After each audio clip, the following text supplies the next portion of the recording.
Periods. We all know about them, and we all know that they're natural. And yet, in society, there is this taboo around them that prevents any of us from talking about periods in public. Hi, my name is Sophia, and my partner Nicole and I are here today to address period stigma. We want to break the silence and dispel the shame and taboos around periods. Before we dive into today's presentation, please take a moment to scan this QR code and fill out our short pre-presentation survey. Your input will help us tailor the discussion and make the session more meaningful for you and our future audiences.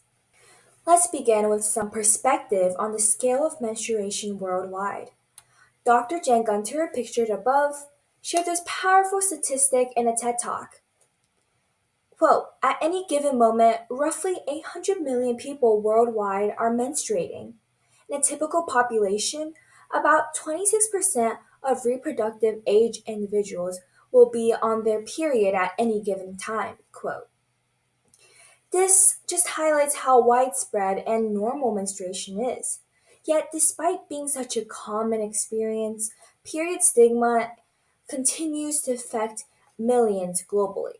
So, as we move forward in this presentation, keep this number in mind as menstruation is a natural and everyday reality for so many people, yet it still carries unnecessary barriers and challenges.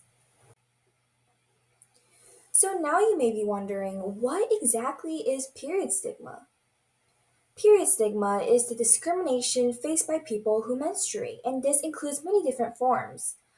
One, the perception of periods as negative or unclean. Two, shame or embarrassment about periods. And three, fear of talking about periods in public. And keep in mind that all of these factors damages education quality and increases unnecessary stress at school for students. Peer stigma has been constantly reinforced throughout history. In 1950, Good Housekeeping, a popular women's magazine, advertised a menstrual product by emphasizing it was skillfully shaped to avoid looking like a napkin box so that no one will be able to guess what was inside. This messaging sent a clear signal periods should be hidden, as if they were something to be ashamed of. And now let's fast forward to 2020, and we see the same stigma continuing. The popular period product brand Tampax advertised tampons that open silently for full discretion. This reinforces the idea that periods should remain a secret, even in public restrooms. These examples show how period stigma has persisted for decades. By promoting secrecy, they contribute to the misconception that menstruation is something shameful and should be hidden. This cycle of silence and embarrassment is what we, as the future generation, must work to break. So, why is period stigma such a big problem? There's so many reasons. First of all, teasing and bullying because of menstruation are significant problems for girls' education. 1 in 5 girls in the United States miss school when they are on their periods, and this is due to factors like inability to access feminine hygiene products, which we call period poverty, or, being afraid of being teased or bullied at school. Furthermore, period stigma has significant impacts on self-esteem, and according to the study called The Persistent Power of Stigma, causes, quote, increased self-monitoring, hypervigilance, and possibly limited participation in society. Finally, period stigma has impacts on girls' physical health as well, because it prevents menstruators from getting access to the healthcare they need. Adding on to the last topic about physical impacts that period stigma has, according to the Harvard School of Public Health, quote, stigma prevents women from seeking health care for menstrual related pain since the topic of periods is often avoided in conversations altogether. What this means is that sometimes girls and women feel unable to reach out for help because they feel as if they cannot talk about their periods, and so they're not able to access the healthcare that they desperately need. So, in summary, even though periods are a natural process that none of us should be ashamed about, period stigma causes women to feel uncomfortable or embarrassed about their periods. Period stigma is prevalent. In a survey of 1,500 women conducted by Thinks, a period company, 58% of respondents described periods as embarrassing to talk about. This is 58% too many because period stigma causes a sense of isolation that results from being unable to talk about periods. And the stigma is a growing issue. The future generation learns from the expectations we set today. So, unless we break it now, the cycle of period stigma will continue. How you can stop period stigma. First, you can support organizations that promote menstrual equality. This includes organizations like the Global Menstrual Collective, the PAD Project, or Period, the Menstrual Movement. The biggest and the easiest thing you can do to reduce period stigma is to normalize conversations about periods. How? By talking about them openly. Be a safe space. Encourage these honest conversations so that one by one person at a time, you show the world that periods are normal. So, moving into the logistics of our campaign, our goal is to increase awareness and normalize conversation about periods among our peers. Our approach to doing this is to spread awareness by participating in large public speaking events, making presentations at school, and hosting campaigns on social media. For our evaluation plan, we want to achieve these two objectives. We want to educate at least 80% of our participants, and we want to measure positive attitude shifts. Our target audience are preteens and teenagers of all genders. Because the school environment can reinforce stigma, many girls experience their first period during this age range. And most importantly, early education shapes attitude. If we want to break the cycle of period stigma, we must start with the teens, with the preteens, and spreading the message that periods are normal. Furthermore, teenagers in school are especially relevant because 60% of teenagers are self conscious of their periods in school. We want to change that. So we achieved our target audience in our presentations at school, and with their responses to the pre-presentation survey, we can see why this was a suitable target audience. A lot of our participants replied that they did not feel comfortable discussing menstruation openly, disagree with the fact that people who menstruate have equal access to period products and hygiene resources, and etc. Our journey of promoting period stigma awareness has been very long. This clip showcases a presentation at a girls' empowerment community where teenage girls, aged like us and younger, were there with their parents. And this is just another picture where you can see some of the members of the audience that we were presenting to.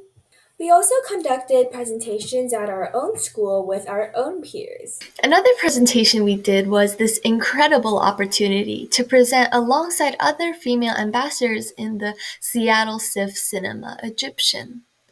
As featured guests, we weren't able to present the exact presentation we have today, but we were able to highlight the notable, causes and impacts of period stigma, and we were able to spread awareness about how prevalent the issue is and how deeply we need to stop it. In addition to our in-person events, we also spread awareness online through our account UX Glow to our over 100 followers, and we shared information about key takeaways about period stigma, support that we can provide, and strategies to combat it. Here are some examples of some of the posts that we shared online. Another main reason why we chose to focus on period stigma is because we ourselves also have faced this stigma in the past. So let me provide an anecdote. Um, my own experience with period stigma made me feel a sense of shame and silence. When I first got my period, I think it was back in middle school, it was a new experience, so I wanted to talk about it with my close friends. But their reactions made me feel like I was saying something inappropriate or uncomfortable.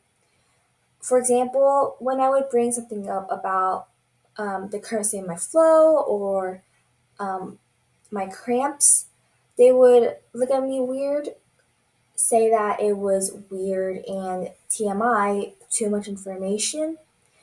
Um, I started to hesitate before bringing it up, even though I knew that they all went through the same natural processes, and periods were a natural bodily process.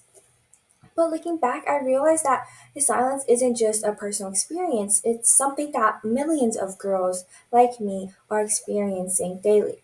So, as someone who wants to pursue a career in the medical field, this experience can actually shape me into a better professional. Understanding firsthand how stigma affects people will help me be more compassionate and will allow me to create safe spaces for open conversations and ensure that my future patients never feel ashamed about their own bodies and its natural processes. As a kid, I felt the ramifications of period stigma very harshly. I never talked about my period at school, and I even wouldn't feel comfortable talking about it with my own parents.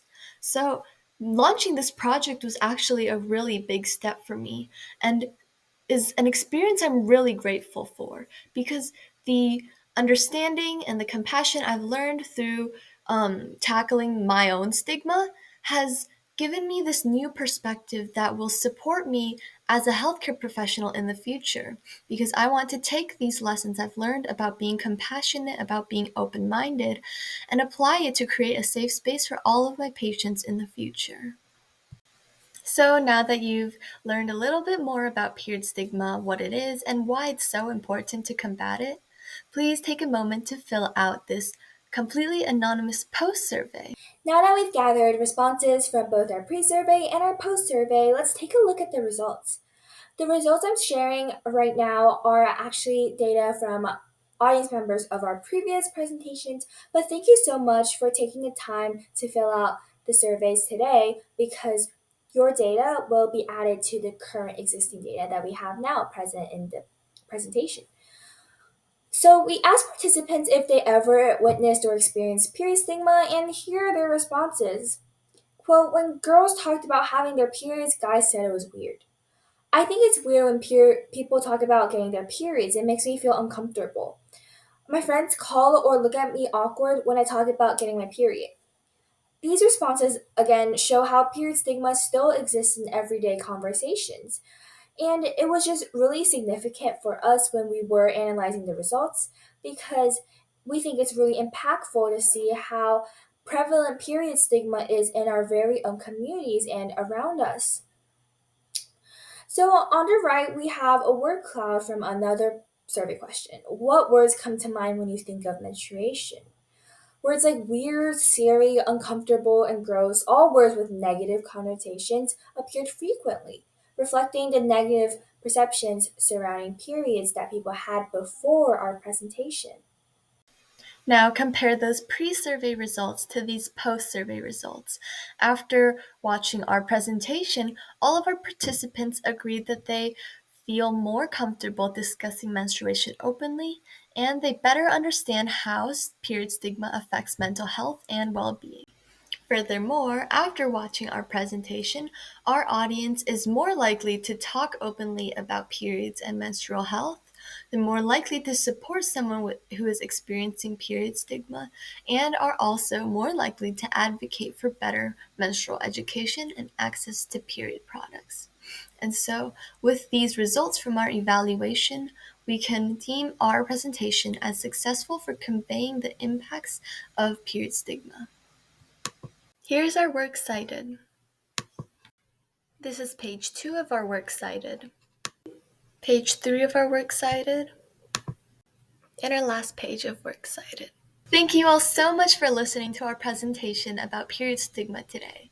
Remember, speak out, talk about periods. Let's normalize them together.